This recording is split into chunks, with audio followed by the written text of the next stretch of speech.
aqui com o ministro Pedro Mota Soares, antigo estudante de Direito da Universidade de Coimbra e agora ministro da Solidariedade e da Segurança Social.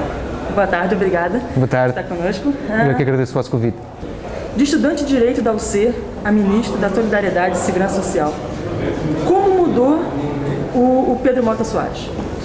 Sabe, eu, antes de estar a desempenhar estas funções, já tinha desempenhado as funções de deputado, líder parlamentar, e eu digo sempre o mesmo: nós não somos ministros ou nós não somos deputados, nós estamos ministros, estamos deputados. E, portanto, estas funções são funções que, por natureza, são transitórias. E é muito importante que nós tenhamos sempre essa noção. E, por isso mesmo, eu continuo a ser quem era, fiel aos meus princípios, fiel às minhas convicções, e agora, nesta função, tentando também aplicar esses princípios, essas convicções, dando o melhor de mim próprio e tentando utilizar algumas coisas que também aprendi aqui na Universidade de Coimbra, nomeadamente de métodos de trabalho, de métodos de estudo.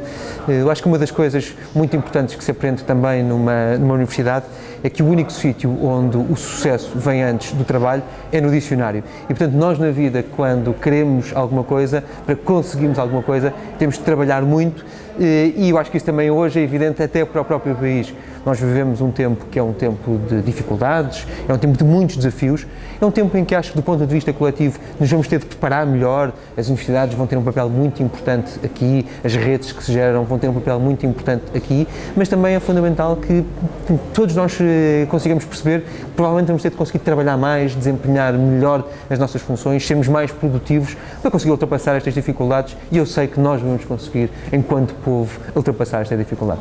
Pegando nessa parte de dificuldade, nesse momento justamente de, vamos dizer, de evolução, de mudança social, como é que você encara o papel justamente da segurança social na sociedade de hoje, de Portugal? Não foi à toa que nós entendemos que o Ministério se devia designar da solidariedade e da segurança social.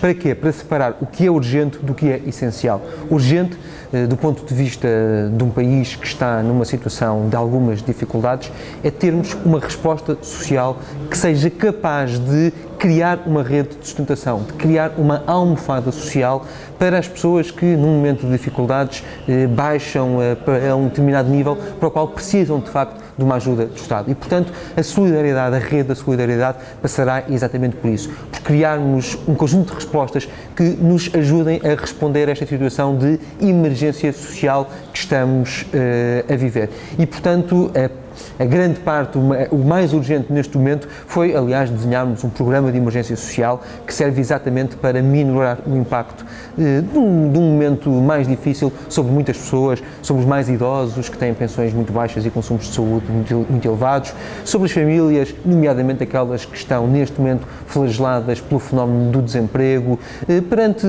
elegendo também as instituições sociais como um pilar fundamental.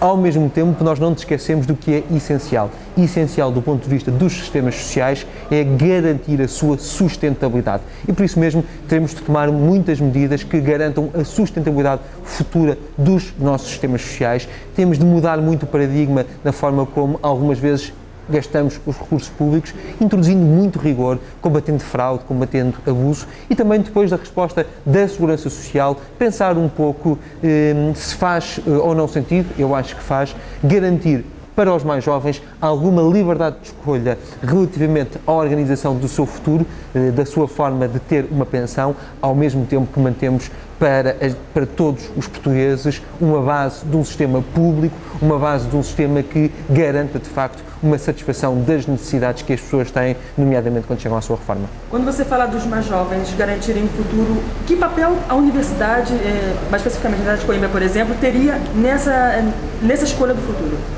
Eu acho que é muito importante que nós, quando chegamos a uma universidade, comecemos a pensar um bocadinho na forma como vamos organizar a nossa carreira, quer profissional, quer mais tarde, depois a nossa reforma. Aliás, nós temos neste momento no Ano Europeu do Envelhecimento Ativo e da Solidariedade entre gerações, e ninguém decide, de repente, aos 75 anos ou aos 80 anos, envelhecer ativamente. O envelhecimento ativo é um projeto de vida e, nesse sentido, é fundamental também puxarmos muito pela parte da solidariedade entre gerações. Estar numa universidade não é só ter acesso a um conjunto de conteúdos, ter acesso a um conjunto de matérias que nos são lecionadas numas determinadas cadeiras. Estar numa universidade é ganhar uma visão global do mundo, ganhar uma visão global do que é uma sociedade. Isso já vem de trás, mas do ponto de vista das autonomias, quando chegamos à universidade, é muito importante que isso seja muito reforçado. E, portanto, nesse sentido, penso que as universidades, à cabeça a Universidade de Coimbra, que ainda por cima recebe muitos estudantes que vêm de fora de Coimbra, vêm de muitos pontos do país, têm a sua primeira experiência de autonomia muitas vezes nesta universidade, isso aconteceu comigo, e portanto é muito importante que também nessa altura nós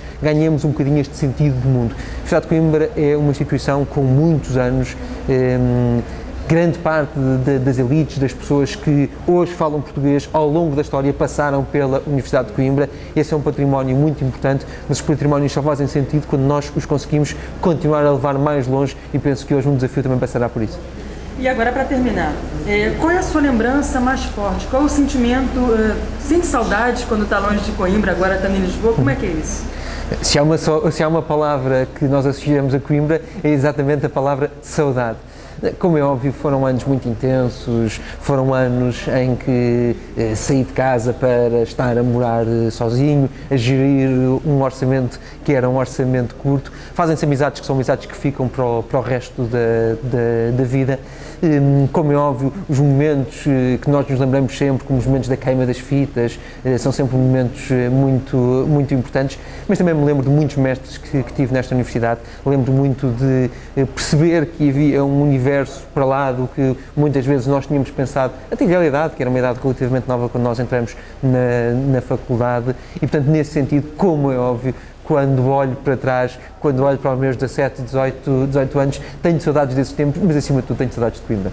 Lembro-me de uma coisa muito curiosa, que é a solidariedade que muitas vezes é gerada, nomeadamente por estudantes que vêm de fora, de Lisboa, do Porto, de Viseu, para aqui, e essas amizades que ficam que ficam para o longo da vida. Eu continuo a falar muitas vezes com grandes amigos meus que fiz aqui em Coimbra. Eu acho que isso dá muito sentido à nossa vida e isso não é uma memória caricata, mas é uma boa memória, são daquelas que eu gosto mais de me lembrar.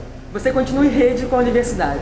Continuo em rede com muitos meus amigos, com muitas das pessoas que ainda por aqui continuam. Também é uma parte muito importante, nós continuamos a fazer esse networking.